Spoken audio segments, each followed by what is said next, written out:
Hello students. अब तक के वीडियो लेक्चर्स के अंदर हम लोगों ने motion in a straight line की बात कर ली है।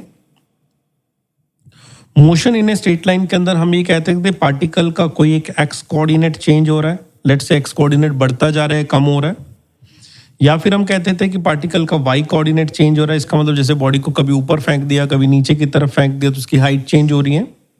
लेकिन अब वाले मोशन के अंदर हम ऐसा कहेंगे कि पार्टिकल के एक्स कोऑर्डिनेट और वाई कोऑर्डिनेट दोनों चेंज हो गए। लेट्स से जैसे हमने किसी बॉडी को ऐसे ऊपर फेंका और ये बॉडी हमारे पास वापस ग्राउंड में आ गई है।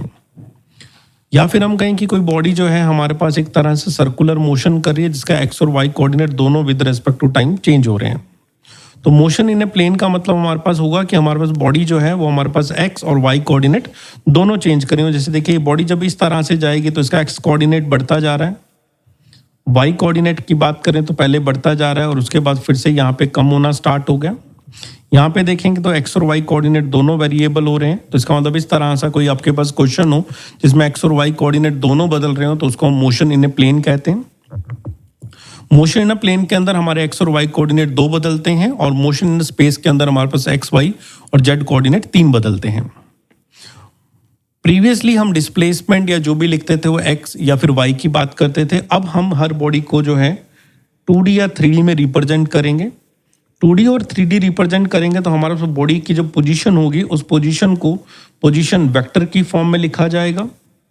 पोजीशन वेक्टर का मतलब होता है कि अगर हम इस एक्स और वाई के रेस्पेक्ट में किसी भी पार्टिकल की कोई पोजीशन लिख दें, पोजीशन का मतलब होता है उसका एक्स और वाई कोऑर्डिनेट लिख दें, तो इसको अगर हम इस ओरिजिन से मिला दें तो इस वेक्टर को हम पोजीशन वेक्टर कहते हैं। इस पोजीशन वेक्टर को हमने प्रीवियस आपको सिखाया कैसा लिखना है। सबसे पहले एक्स कोऑर्डिनेट लिख के आई कैप लगाया जाता है, वाई कोऑर्डिनेट लिख के जे कैप लगाया जाता है, तो इसे हम पोजीशन वेक्टर कहते हैं। जब एक पार्टिकल इस पोजीशन से ट्रैवल करके कहीं दूसरी पॉइंट पर चला जाता है तो उसके कोऑर्डिनेट्स बदल जाते हैं। तो लेट्स से शुरू में उसके कोऑर्डिनेट x1 और y1 थे, बाद में उसके कोऑर्डिनेट x2 एंड y2 हो गए हैं। और अगर कोऑर्डिनेट उसके x1 y1 से x2 y2 हो गए हैं तो यहाँ पे हम बात करते हैं डिस्प्लेसमेंट वेक्टर की।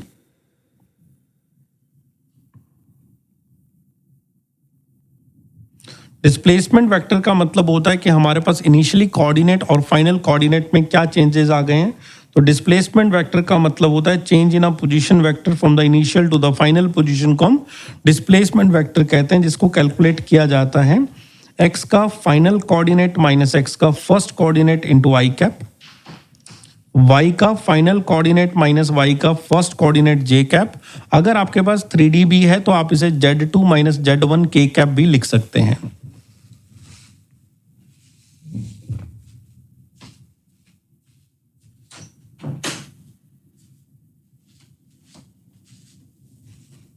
तो ये एक हमारे पास तरीका हुआ कि हम डिस्प्लेसमेंट वेक्टर को किस तरह से रिप्रेजेंट करेंगे या पोजीशन को कैसे रिप्रेजेंट करेंगे।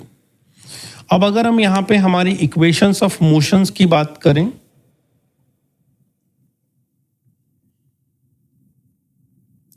मोशन इन ए प्लेन में इक्वेशंस ऑफ मोशन की बात करें तो हमें for uniform acceleration equation of motion को चेंज नहीं करना। हमारी इक्वेशन ऑफ मोशन वही रहेंगी जो पहले थी,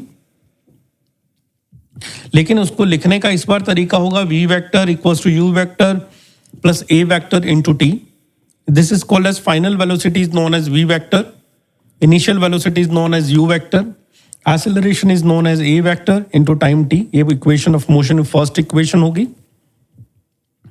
सेकेंड इक्वेशन को आप लिखेंगे s vector is equals to u vector into time plus half into a vector into time का square s equals to ut plus half at square. Third equation को ऐसा लिखा जाएगा v vector dot v vector is v square, u vector dot u vector is u square plus 2 a vector dot x vector is equals to 2as। तो इस तरह से हमारी equation of motion होगी जिसको हमने वेक्टर फॉर्म में change कर दिया है। अब जब भी हमारे पास इक्वेशन ऑफ मोशन लगाने की बात होगी किसी भी मोशन इन ए प्लेन के अंदर तो हम पहले हम एक पोजीशन वेक्टर बनाएंगे, वी वेक्टर बनाएंगे, ए वेक्टर बनाएंगे और इसमें पुट कर देंगे। तो ये एक तरीका होता है हमारा मोशन इन ए प्लेन के अंदर क्वेश्चन को स्टार्ट करने का। Let's say we are having some numericals to understand this topic. अब क्वेश्चन हमारे पास है a particle in space at a point 2, 3, 4 find the magnitude of इस पोजीशन वेक्टर। सबसे पहले हमें इसका पोजीशन वेक्टर लिखना आना चाहिए, और पोजीशन वेक्टर हमारे पास होता है X of I cap plus Y of J cap plus Z of K cap. X का मतलब होता है हमारा एक्स कोऑर्डिनेट जो कि क्वेश्चन ने 2 दिया है, तो 2 आई कैप हो गया। वाई कोऑर्डिनेट हमारे पास 3 है, तो ये 3 जे कैप हो गया। जेड कोऑर्डिनेट हमारे पास 4 है, तो ये जेड 4 के कैप हो गया। तो this is called as position vector of the particle 2 I cap plus 3 J cap plus 4 K cap. अब क्वेश्चन ने कहा फाइंड इट्स मैग्नीट्यूड। मैग्नीट्यूड का मतलब होता है जो आपने आर वेक्टर लिखा है उसका मोड बताना है। मोड में हम आई के साथ नंबर 2 है उसका स्क्वायर करते हैं, जे के साथ जो नंबर है उसका स्क्वायर करते हैं, के के साथ जो नंबर है उसका स्क्वायर करते हैं। तो इसको सॉल्व करें तो ये आपके पास हो गया 4 plus 9 plus 16, so you will get root of 29. Root of 29 is your magnitude of position vector. This is the answer of this question. इसी तरह से हम अगले क्वेश्चन पे मूवमेंट करते हैं। नेक्स्ट क्वेश्चन हमें दिया हुआ है particle changes its position from 1, 2, 3 metre to 3, 5, -2 metre. तो ये जो पार्ट आपके पास होता है इसको हम x1 कहते हैं, इसको हम y1 कहते हैं और इसको हम z1 कहते हैं। तो value of x1 is 1, y1 is 2, z1 is 3। इसको हम x2 कहते हैं, x2 इज 3। इसको हम y2 कहते हैं, y2 इज 5। इसको हम z2 कहते हैं, z2 इज -2। तो हमें कहा गया राइट द डिस्प्लेसमेंट वेक्टर। तो डिस्प्लेसमेंट वेक्टर के लिए अभी हमने सिखाया था आपको, हमने सेकंड पोजीशन में से फर्स्ट पोजीशन को माइनस करना है, या फिर हमने पहले x के कोऑर्डिनेट्स माइनस करके आई कैप लगाना है, y के कोऑर्डिनेट माइनस करके जे कैप लगाना है, और z के कोऑर्डिनेट माइनस करके के कैप लगाना है। This is a way to write the displacement vector. x2 की वैल्यू 3 है और x1 की 1 है, तो ये हुआ 3 - 1 आई कैप। y2 की वैल्यू 5 है और y1 की वैल्यू 2 है, तो 5 - 2 जे कैप। z2 की वैल्यू -2 है और इसकी वैल्यू 3 है, दैट इज के कैप। तो now we can just write is this is 2 I cap 3 j cap minus of 5 k cap meter is our displacement by this question. इसी तरह से हमने एक और क्वेश्चन कवर अप करना है जिसमें लिखा हुआ है the position of the particle r vector is written as 4t i cap plus 2t j cap meter where t is a time in second. Find the velocity of the particle at t equals to 3 second. देखिए हमें जो position दे रखी है वो आपके पास है 4t i cap plus 2t j cap. तो इस क्वेश्चन में थोड़ा सा चेंजेस कर रहे हैं हमने लिखा 4t² i cap plus 2t j cap. The question is asking to find the velocity at t equals to 3 second. तो वेलोसिटी का मतलब होता है आपको ढूंढना है dr/dt। dr/dt का मतलब जो भी लिखा गया है, हमें लिखा हुआ है 4t², तो इसका पहले डिफरेंशिएशन करेंगे, ये बनेगा 8t और साथ में आई कैप, तो आप इसे आई कैप को कॉपी करेंगे। फिर यहाँ भी प्लस है तो यहाँ प्लस लगाया, फिर पोजीशन में दिया हुआ है 2t और 2t का डिफरेंशिएशन होता है 2 और साथ में जे कैप है तो आपने जे कैप लगाया। तो आपका वेलोसिटी वेक्टर बन गया है हमारे पास 8t I cap plus 2t j cap.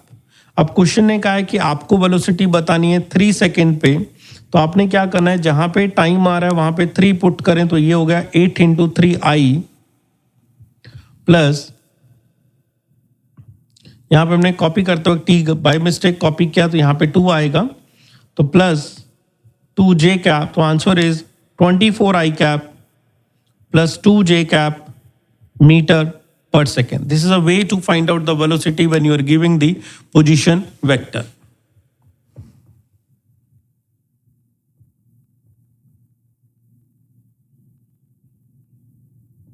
In the next question, you are having an equation of x as well as y. ये कहता है the particle, the x and y coordinate of a moving particle varies with the time as this one. Y is this one. Find its speed at t equals to 2 seconds. देखो x coordinate आपको अलग से दिया हुआ है, y coordinate आपको अलग से दिया हुआ है। तो सबसे पहले आपने क्या करना है, इसका पोजीशन वेक्टर लिखना है जो कि होता है x of i cap plus y of j cap. तो x की वैल्यू हमें दी गई है t² / 2, ये हमने यहाँ पे जो x की वैल्यू थी वो पुट करी t²/2 i कैप, y की वैल्यू हमें 2t दी गई है तो हमने लिखा 2t j कैप, ये हमने r की वैल्यू लिखी। क्वेश्चन आपसे स्पीड पूछ रहा है तो हमने पहले वेलोसिटी ढूंढनी है। The velocity is written as dr/dt। तो डिफरेंशिएशन अगर t² का करें तो ये बनता है 2t divide by 2 as it is copy हो जाएगा into i cap, plus 2t का डिफरेंशिएशन बनेगा 2 j कैप, 2 से 2 कैंसिल हुआ तो आपके पास हुआ answer t i cap plus 2 j cap. अब क्वेश्चन ने आपसे स्पीड पूछी है तो स्पीड से पहले हमने वेलोसिटी ढूंढनी है और 2 सेकेंड पे ढूंढनी है। At t equal to 2 seconds, the velocity is written as 2 i cap. I have placed the value of t here, that is 2 i cap plus 2 j cap. The question want to get the speed, so write the magnitude of velocity, that is 2 square plus 2 square under root, that will be equals to root of 8. Root of 8 is 2 root 2. If the unit is written, you can just write as meter per second.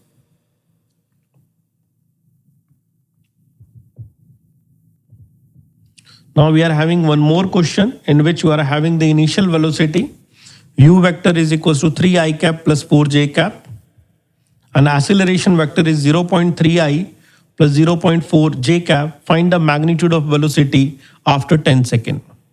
तो हमारे पास initial velocity है, acceleration है, तो हमें velocity ढूंढने के लिए equation of motion में जाना पड़ेगा,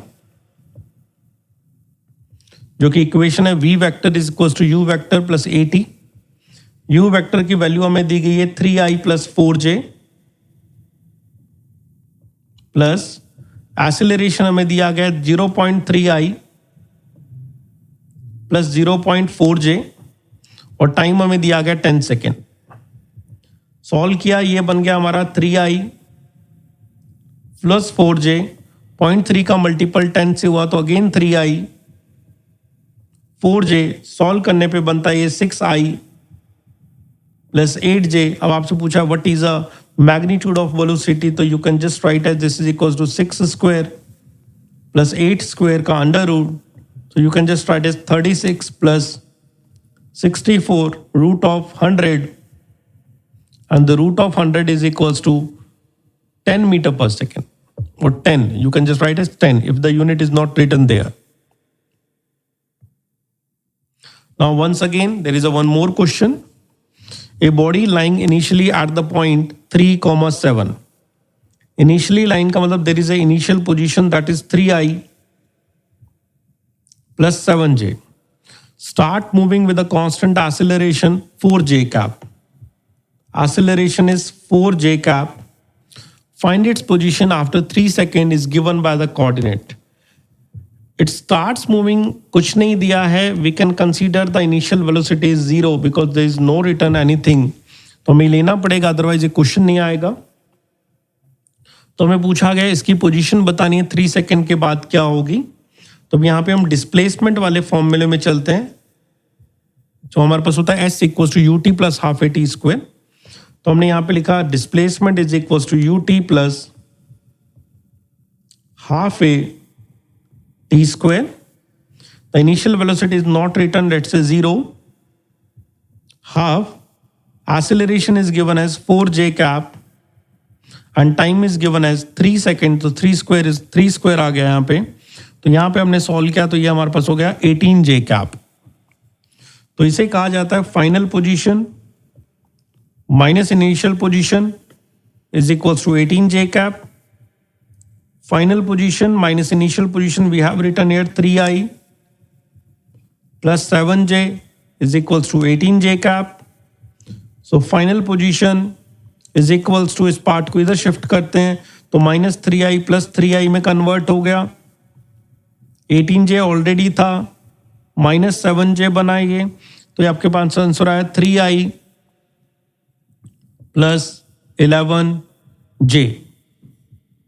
ठीक है, तो हमारे पास आंसर आया 18i, सॉरी यहाँ पे प्लस आएगा, बाय मिस्टेक हमने माइनस कर दिया इसको, तो 18 plus 7 is 25, 25 j cap. So final position is 3 I cap plus 25 j cap. There is a one more question. The position of an object at rest is given by 3i plus 8j cap. So you are having the initial position, that is 3i plus 8j. It moves with a constant acceleration and reaches to the position. The final position is written as 2i plus 4j after 4 seconds. The question is asking to find out the acceleration of the object, acceleration of the body. Again, जैसे previous question हमने किया था, the change in a position vector is displacement is equals to half a t square.